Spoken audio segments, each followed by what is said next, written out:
Chers amis, on se pose une question maintenant. Innovation numérique et intelligence artificielle, comment prendre ce virage stratégique? Alors, pour en parler, nous sommes avec David Marty, qui est maire du Creusot. Bonjour, bienvenue. N'hésitez pas à prendre le micro. Bonjour. Bonjour. Olivier Gacker, qui est maire de Béthune. Bonjour, Bonjour. et bienvenue. Et nous sommes aussi avec Aurélie Concalves, qui est directrice stratégie et innovation digitale Service France Orange. Bonjour à tous les trois. Alors, on va commencer avec vous, David Marty. Quelles premières initiatives numériques portées au Creusot vous paraissent les plus prometteuses, en fait, finalement, pour les habitants? Alors, pas que pour les habitants. Hein. Pour tout le monde? Voilà, pour tout le monde. Parce que comme on est sur un territoire où le développement économique et notamment industriel est très fort, il nous paraissait important aussi de proposer des solutions aux industriels, bien entendu aux habitants, sur tout ce qui est nouvelles technologies et surtout aussi, de plus en plus, tout ce qui est cybersécurité. Bien sûr, ça c'est un vrai sujet. C'est stratégique. Ouais. D'autant que nous avons des industries qui quasiment toutes travaillent pour la défense. D'accord. Et donc on sait que de la plus grande entreprise à la plus petite, à un moment donné, on peut se retrouver en difficulté. Et donc comment la collectivité, elle, peut apporter un service supplémentaire. C'est comme ça qu'on s'est interrogé et c'est comme ça qu'on a développé alors, ce qu'on appelle le Smart Territoire, hein, donc qui est global sur les nouvelles technologies, sur les politiques de proximité également. Là, on est le premier territoire, par exemple, en France à avoir mis en place les casiers connectés pour les biodéchets. Donc c'est une expérimentation, on vient de la lancer. Dites-nous en plus, casier connecté pour les biodéchets, on a envie de savoir ce que c'est quand même. Ah, ben, c'est tout simple en fait.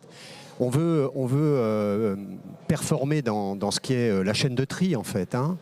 Et c'est la collectivité qui porte, donc on a revu toutes nos politiques. Et pour être plus performant, notamment sur ce qui est compostage, eh bien, on donne la possibilité aux habitants d'avoir des seaux connectés. Donc c'est des petits seaux qu'ils ont à la maison. Ils mettent dedans les déchets fermenticibles. Donc compostables. Il y a une petite formation avant. Hein, parce que, pour savoir ce qu'on y met. Compostable, exactement. Et donc, quand le seau est plein, ils vont à un endroit de la ville où il y a des casiers. Et ils déposent leur seau. Ils ont leur code, un QR code. Ils le vident en fait. Non. Ils déposent le seau. Le seau est pris et un seau propre arrive et ils repartent avec le seau propre. Voilà, c'est ça. C'est très intéressant. Et donc, ça se généralise, ça marche plutôt bien. Voilà, c'est un exemple. C'est vertueux. Exactement. Ouais. Après, sur les entreprises, on a développé tout un réseau 5G, notamment sur les chaînes de production. Et puis, nous avons décidé de créer le forum InCyber des territoires. Oui. Qui jusqu'à présent se tenait à Lille Métropole, mais avec une déclinaison territoriale chez nous, c'était la première fois également, pour apporter des solutions aux entreprises, mais aussi aux particuliers, en matière de cyberattaque. Voilà. Et le premier forum a eu lieu, là, il y a très peu de temps, et ça va se renouveler. Vous avez l'air content.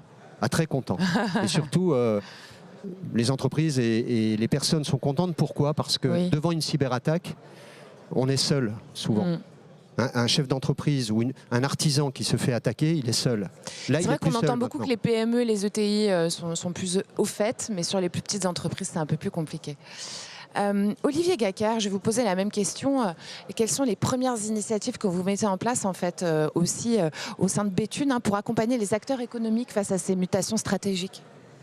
Alors moi je vais reprendre ce qu'a dit David. Alors nous on a à peu près les mêmes scénarios, sauf que je vais peut-être moi m'orienter aussi sur la partie collectivité, parce que en réalité, pour apporter des services, il faut qu'on s'améliore nous aussi, puisqu'on fonctionne aussi avec de l'argent public. Et donc, on cherche, comme tout le monde, à mieux nous organiser, à faire des gains de productivité.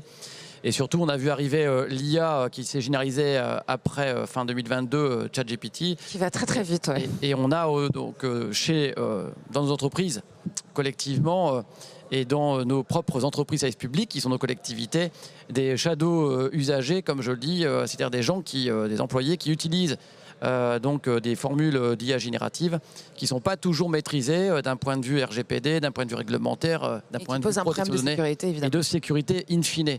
Donc le sujet qu'on a, nous, voulu mettre en place, c'est d'acculturer en fait l'ensemble des acteurs économiques, mais aussi nos propres agents, parce qu'on sait que c'est à peu près 50% de nos agents qui utilisent soit à titre privé, soit aussi à titre professionnel donc ces outils. Donc former, acculturer, donc on a quelques partenariats, y compris avec Google, là où on œuvre en macro. Et puis après, plus finement, on a décidé d'une stratégie, d'une feuille de route, avec notamment le choix d'usage, notamment dans des activités précises. Essentiellement pour nous, ça va être sur la gestion des métiers support, sur l'administration. Il faut savoir que l'IA ou ces outils numériques performants, ça a été rappelé, c'est à peu près 12% pour les déchets, puisque là c'est une solution sur les déchets qui a été évoquée. C'est à peu près sur l'eau potable 10% également. Mais sur la partie sécurisation de nos actes, sur les marchés publics, sur la gestion des ressources humaines, sur beaucoup de sujets métiers support, sont des outils d'appui. Je n'ai pas dit qu'ils allaient remplacer le personnel. Mais je pense que, parce qu'il faut une supervision bien évidemment humaine, c'est important. Mais premier sujet, donc, c'est de rappeler les règles. Deuxièmement, c'est de mettre en place.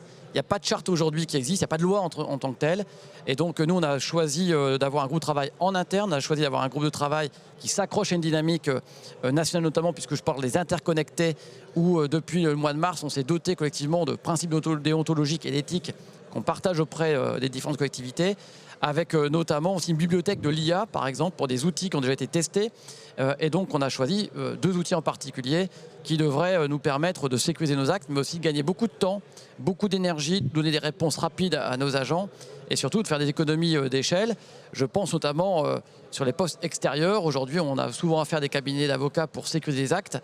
Ce premier poste-là, on voit qu'on a moins besoin puisqu'on est plus autonome et donc plus réactif. Donc voilà, donc c'est plutôt... moins d'administratif, ça fait toujours du bien. Une démarche, en résumé, c'est d'abord connaître, comprendre et décider. Donc connaître, c'est aussi tout le sujet de la donnée, puisque vous me demandez ce qu'on faisait aussi pour les acteurs économiques. Là, actuellement, on est en train de mettre en place des plateformes de données et de compréhension à l'échelle locale. Un exemple tout concret, je m'arrête, c'est sur la gestion du foncier et des friches. Puisqu'on a une loi qui s'appelle le ZAN, le zéro artificialisation nette.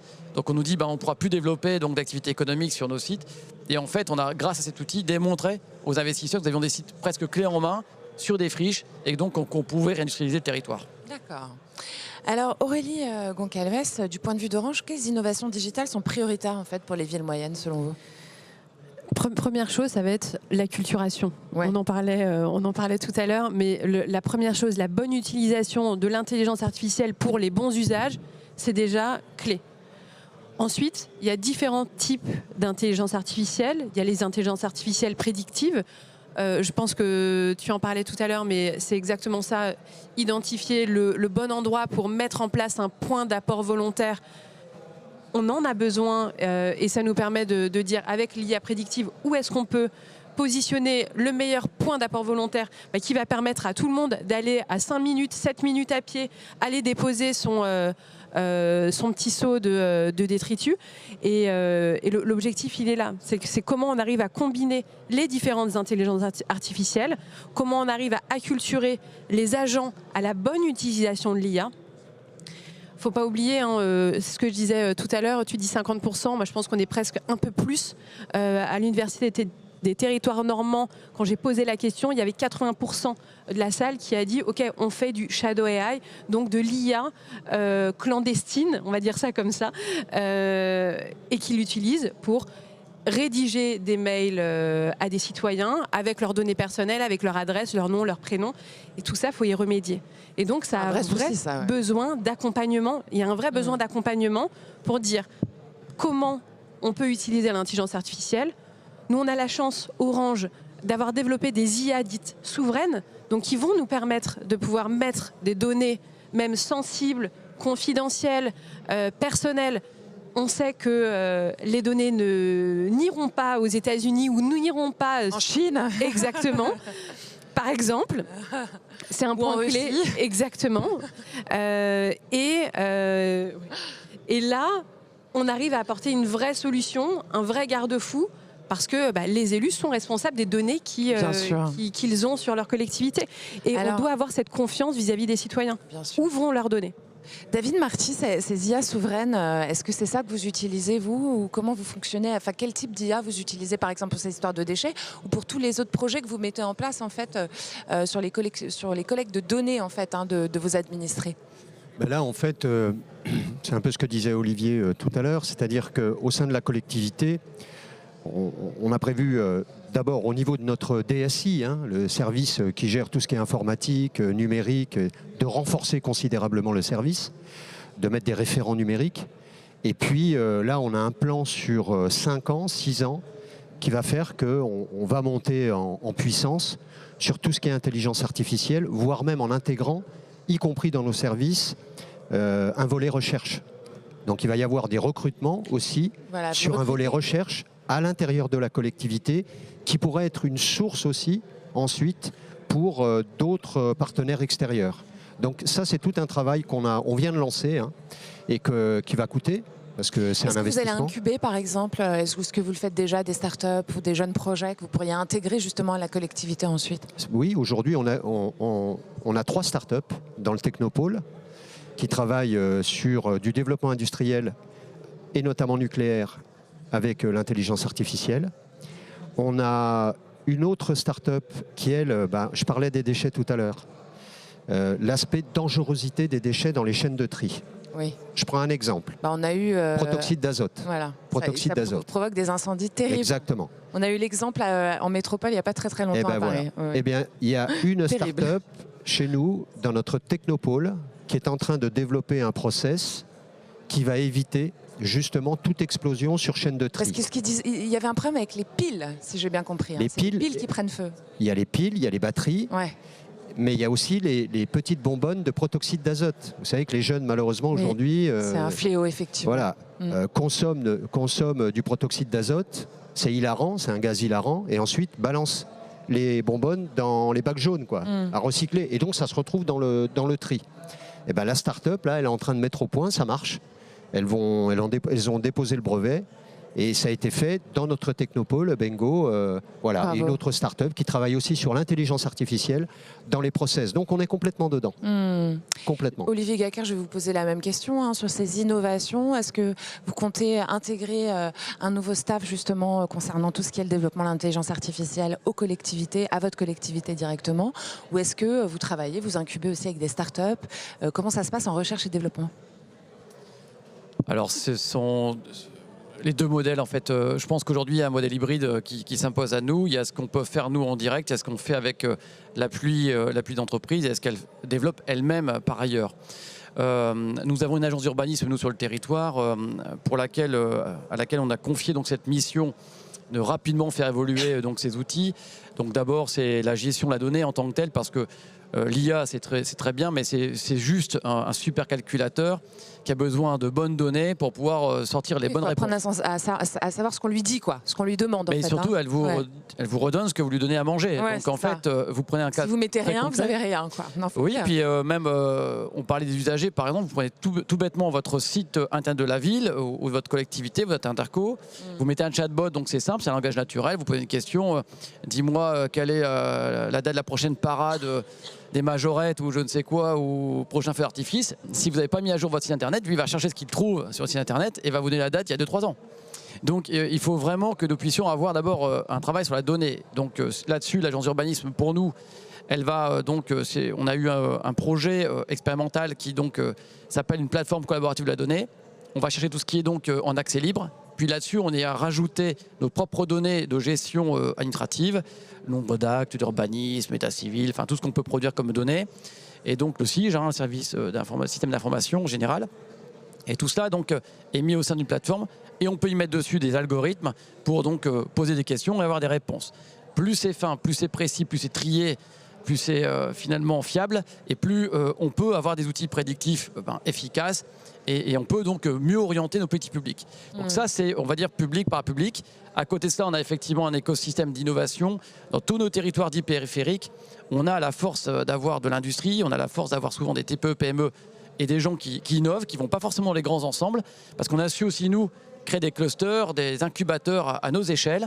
Et donc, les gens arrivent chez nous ou peuvent, quand ils sont chez nous, ne pas partir et développer des solutions. Là, notamment sur la cybersécurité, on a eu quelques startups existantes et aussi donc sur les systèmes de sécurité en tant que tels, notamment, vous savez, sur les grands sites avec des caméras que nous pouvons mettre en place et des systèmes de surveillance avec de l'efficacité sur des reconnaissances, alors pas faciales évidemment, mais d'objets, d'animaux, de personnes physiques arrivant. On sait affiner. Par exemple, si vous mettez une caméra et qu'on ne sait pas distinguer un animal d'un être humain, dès qu'il y a un chat qui va passer, on va déclencher une alerte, par exemple. Donc ça, ils ont mis en place des outils pour affiner. Donc tout ça, ce sont des des coûts en moins, parce qu'il n'y a pas de levée de doute, notamment dans ces cas-là. Donc voilà, donc on a des initiatives et innovations privées que l'on peut soutenir, notamment dans le fait qu'elles soient reconnues, connues, diffusées. Et puis donc ça se fait à l'échelle d'un écosystème qu'on anime. Et puis on a aussi des initiatives plus publiques et on croise les deux. D'accord. Aurélie Goncalves, on imagine que forcément Orange a un grand rôle à jouer dans cette transition vers des services numériques plus performants et inclusifs aussi pour les collectivités. Et durable. Et ça sera le mot de la fin. Et durable, je redis, et durable. En effet, déjà, le socle, tu le disais, le socle, c'est la data. C'est-à-dire que l'IA, c'est pas magique. Si on donne pas la bonne donnée à l'intelligence artificielle, on aura des résultats médiocres. Exactement. Voilà. Ça, c'est la première chose. Il y a un vrai enjeu de cybersécurité. On a la chance d'avoir Orange Cyberdéfense, qui est un des leaders sur la cybersécurité. Et en tant qu'Orange, avec le slogan « Orange est là », oui, on a développé un certain nombre d'outils, de plateformes IA qui vont être à la fois souveraines, qui vont accompagner les collectivités. On développe aussi nos propres algorithmes dits d'IA traditionnels, donc qui vont accompagner les collectivités sur la gestion des déchets, qui vont accompagner la collectivité sur des chatbots, par exemple, qui vont accompagner la collectivité sur des agents. On a fait le premier projet d'IA agentique avec Monaco. Donc oui, là on parle d'une très grande, on va dire un très grand État. Oui, c'est pas une collectivité a priori. Mais bon, l'IA agentique, c'est l'IA de l'IA. Exactement, ouais. C'est l'IA de l'IA et comment on arrive à gouverner tout ça. Il y a un vrai enjeu. T'en parlais, tous les deux vous en parliez, sur la stratégie. Comment on met en place une stratégie IA qui va être efficace, comment on va gouverner l'ensemble. Et nous, on a la chance d'avoir 4500 personnes qui travaillent sur ces problématiques de data, d'IA, de digital, parce qu'il faut que ce soit aussi très user-friendly, si je puis dire un anglicisme. Vous avez le droit. Et l'objectif, il est là, c'est comment on va pouvoir mieux accompagner les usagers, comment on va pouvoir leur apporter la valeur ajoutée et surtout limiter le nombre de personnes et améliorer l'efficacité. Merci à tous les trois d'avoir répondu à ces questions et à cette question qu'on se posait, comment prendre le virage stratégique de l'IA avec les collectivités et Orange. Nous étions avec David Marty, qui est maire du Creusot, Olivier Gacquer, qui est maire de Béthune, et vous, Aurélie Goncalves, qui est directrice stratégie et innovation digitale, service, on va la descendre correctement, France Orange. Ça y est, j'ai réussi. Merci à tous les trois. On va se retrouver tout de suite avec 2 vidéos et puis restez avec nous, le maire de Livourne, c'est juste après. Merci.